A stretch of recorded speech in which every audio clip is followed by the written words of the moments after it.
So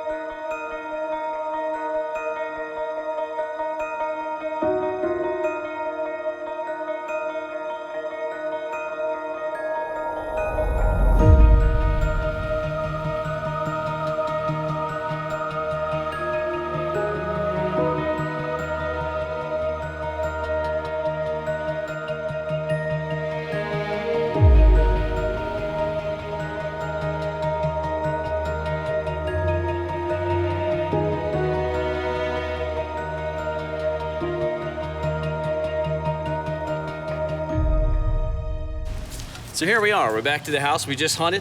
I've brought back the Equinox to hunt with in settings that are gonna favor high tones like Park 1 or Field 1. I also brought the V3i to compare some signals and just see what we get in between the two machines. So it's gonna be kind of fun, a little different hunt today. I don't know how much is left in this yard, but we're gonna see today. So let's go through some settings and get going. So since we're gonna be hunting for high tones, let's just stay in Park 1. Let's check and see what our sensitivity is. It's at 18 right now. Try 19, 20. Get a little bit of noise right there. Let's just stay right there. I'm now gonna go through noise cancel. I'm now gonna ground balance. I'm just gonna go through the cycle real quick. I had a couple viewers ask for this. So I'm just gonna pinpoint and find a place that doesn't have a target. There's one right there. Now I'm gonna hit my settings button and go to ground balance. You can see we're at 23 right now, but I'm gonna manually force it to something else so you can see the numbers change. It's at 9 right now. So since we're in ground balance, I'm gonna hit the accept reject button and pump it. You may be able to hear it adjusting, but here this number will show you that it has been adjusted. It's back up to a 22, so it's done. So now that we're ground balanced, let's take a look at how many target tones we're using. I'm gonna run in 50 today. So for accept reject, it looks like I'm -9 to 0 plus some others. Let's just see what it goes down to. You can see that the last one highlighted is 5. I'm gonna leave it there, and then I have 39 and 40 also rejected. Recovery speed is at 3. That's a little low for this yard. I'm gonna take it up to 5, just to separate better. I'm gonna hold the settings button down to go to iron bias. I'm at 1 right now. I'm just gonna take it to 0. And that's it for this machine. So for the V3i, we are gonna run in coin and jewelry. Now I'm gonna make sure I have the 10-inch double D selected, which I do. Now the Equinox has an 11 and this has a 10, so it's comparable. It's all I have. Expert menu, my RX gain's at 10. Let's try 11. Let me just pull the trigger and get in the hunting program. Yeah, we're getting a little bit of EMI. Discrimination sensitivity is 88, all metal 72. Search audio is going to be discrimination only, 3 frequency. Ground filter, 7.5 bandpass. And recovery delay, we're going to leave it at 70. And that's pretty much it. We'll get this thing ground balanced and get hunting and start comparing some signals. Now, if you have a problem with these settings, I'm sorry, but this is how I've used both these machines and been successful with them over many years. Not so much this one, but it didn't take long to get successful with this one. Now, that one's gonna hang out by the maple tree until we find a target with this that we wanna compare with, and then that's pretty much how it's gonna go. So let's get hunting. So we're gonna work down along this sidewalk here. This is our first signal of the day. And it's a 20. I'm gonna mark it with that leaf right there. So with the V3i ground balanced and all,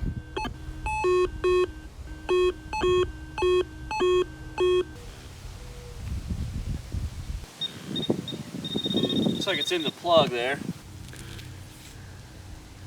Not for sure on that one yet. I thought that said CS, but I think that's GS with an eagle. Even though very cool, let me clean it up. Now this is the first time I've ever actually seen one of these, but I'm going to say that with the eagle, with the shield, with the 4 stars and bars, and it says GS, I'm going to say that means general service. So I don't know what war this would have been, most likely 1 or 2, but that's a pretty cool little find. We'll have to do some research on that. There's not so much on the back. It looks like maybe there was a pin that would have like fed through a shirt, almost like a needle.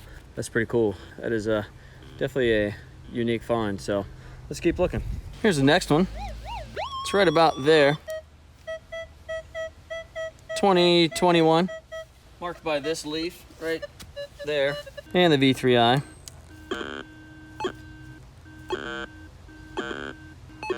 Not all that great. I would definitely not dig that. All right, right there.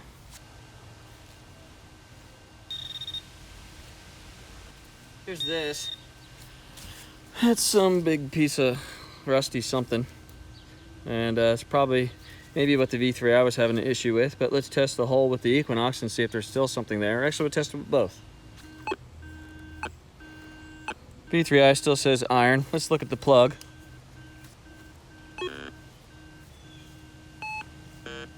See what the Equinox says. Nothing in the hole. And the 20 is still alive there. So obviously there's a bunch of stuff in here.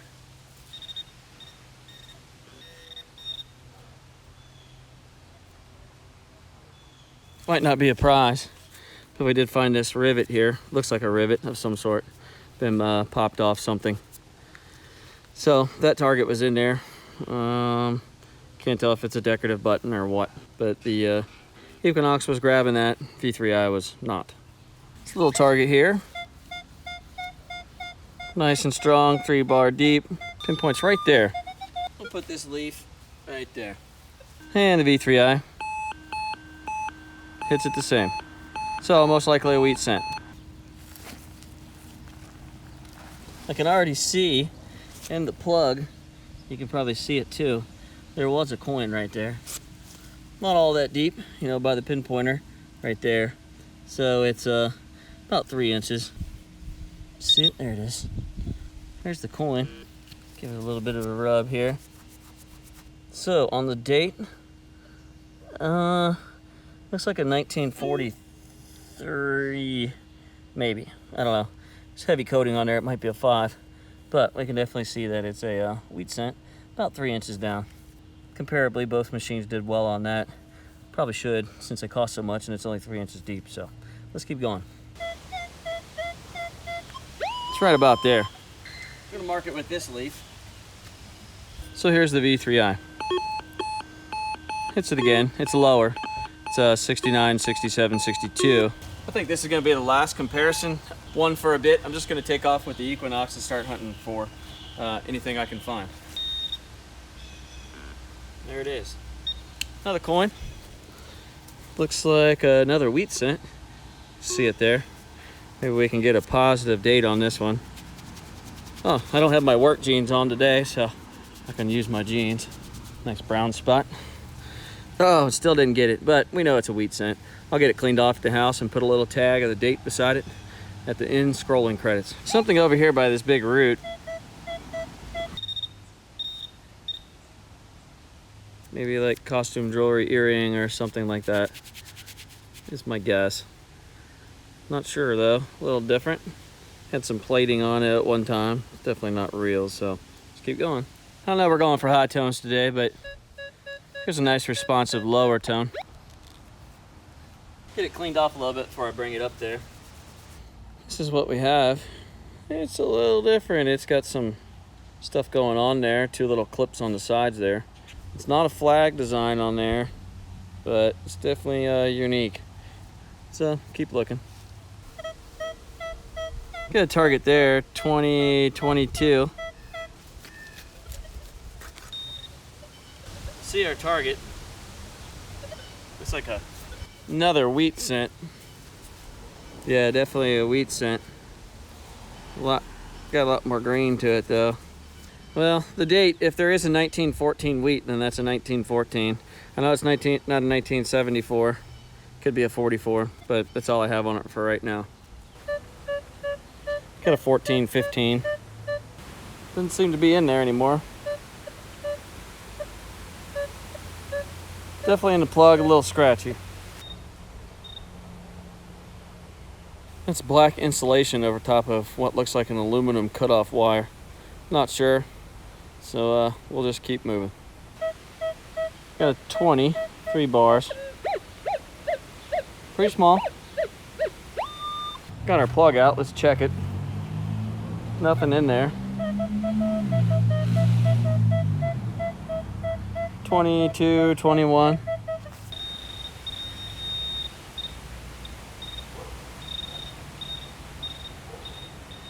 Why using a ground cloth is nice. Got a target right there. I've been chasing whatever it was through my cloth. Let's move it over here. No target. Target's in here now. There it is. And we have a wheat cent. You can see it right there.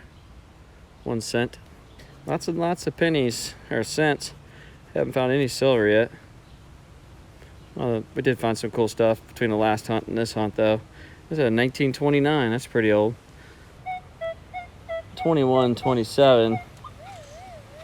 It's deep. Let's pop a plug on that and listen to it again. So now we have the plug out. Let's see what we have.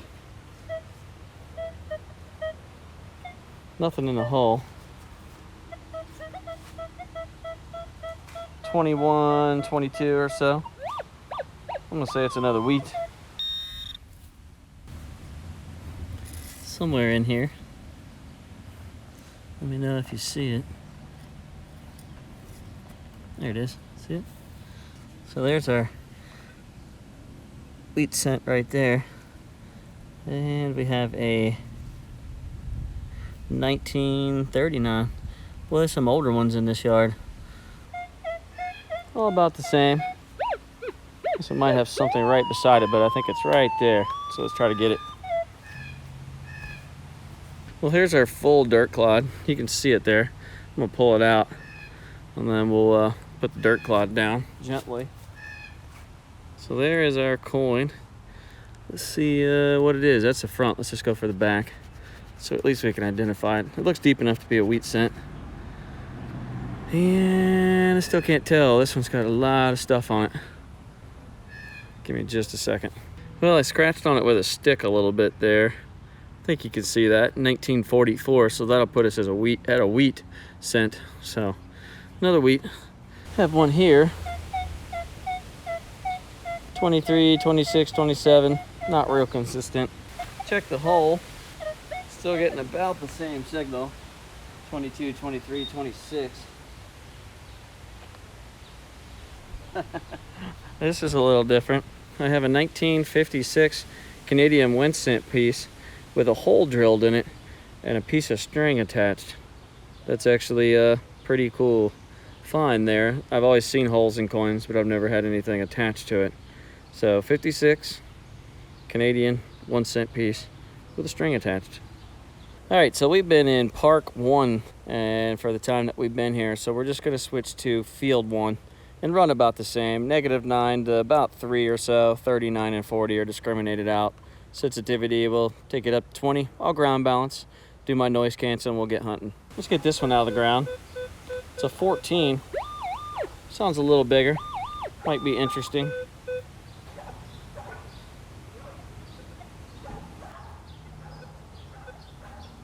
And it is interesting. It's a little lead toy. I'm gonna say that that's the New York something railroad, maybe Cleveland, since we're in Ohio. I definitely like that. It's pretty cool though. It's all, everything's there too, all the wheels. Huh. Let's just dig another one of those 14s. That's another 14. Sounds loud.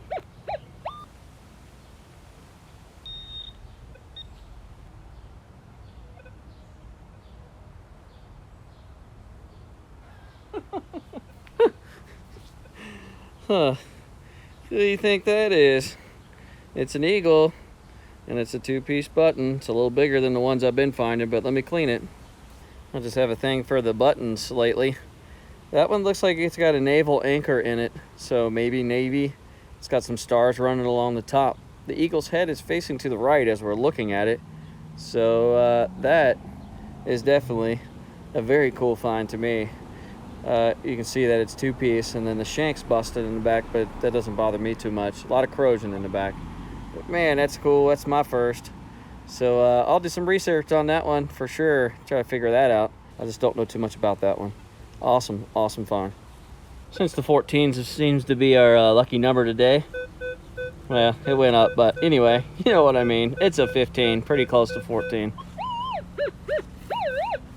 See what that is. Check the hole. It's right on that edge, still reading 15. All right, this is what we have so far. That's interesting. I don't know what that is yet, though.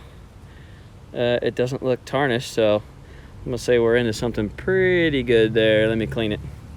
Here's the back of our find. You can see where there used to be a pin right there. So I'm gonna say this is a brooch. It would have swiveled across and locked right there.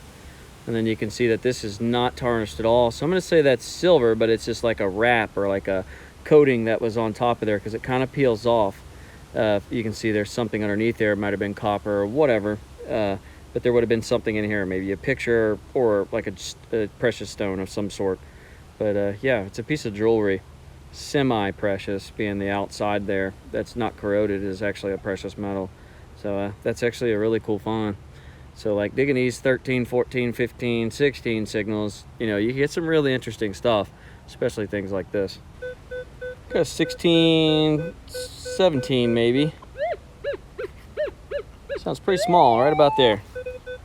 Still in the hole, so it's deeper than about 4 or 5 inches.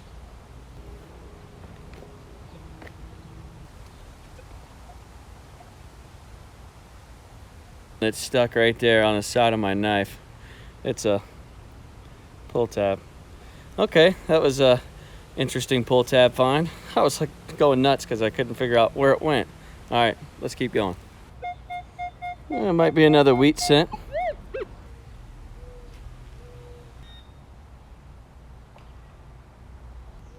So 1936, but on the back side, I nailed it. So it happens. I think this will be our last target for the day. Got a 1920. I'm thinking maybe an Indian. It's on down in there. So let's dig it up.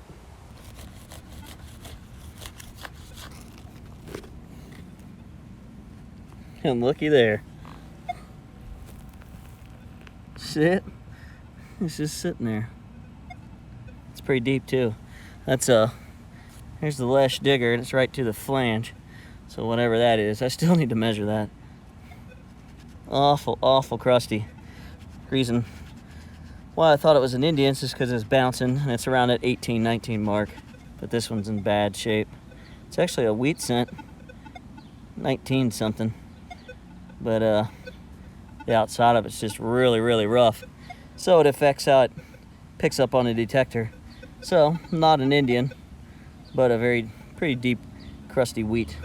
Almost dry just coming out of there, isn't it? Kind of crazy. And since we're here and we went through this whole motion together, you can see this soil here, right at the bottom, coming all the way up this edge is real dark and organic.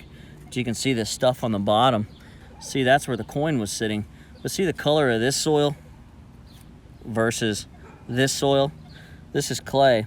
And right where that mark is, where that coin is right there, that's where the coin sank through this softer stuff and then finally hit that and stopped sinking. So that's where we found that coin at that depth. So because it's not going to sink through that stuff. So wherever you are on a site, that's usually where your older coins are at, is right at that clay layer, wherever it starts. And this can vary a lot between site to site. Sometimes it's only 2 inches, sometimes it's 10 inches, and that's about it. So just something I wanted to show you while we could. So that's the end of our hunt. Found a lot of awesome stuff today. More wheat scents and a lot of those, and then just stuff. Buttons, I still have to research that button and find out some information on the other items that I found. It's all really cool. Now, did I see a huge difference going from a 2 program to a 1 program to bring out all the silver? No, I didn't find any silver. But you have to think about the 2 people that came here before. There's 1,000 little pennies out here and wheat cents and Indians. Now, were they cherry picking, just hunting silver, and there's all the silver's gone? I don't know. It's makes me think so. You know, that's a hunting technique. Just dig everything that's up high to find all the silver. I found 0 silver, but I found tons of all kinds of other coins. Kind of makes sense to me, but is that the truth? Nobody will ever know. So thank you very much for watching my videos, and until next time, take care.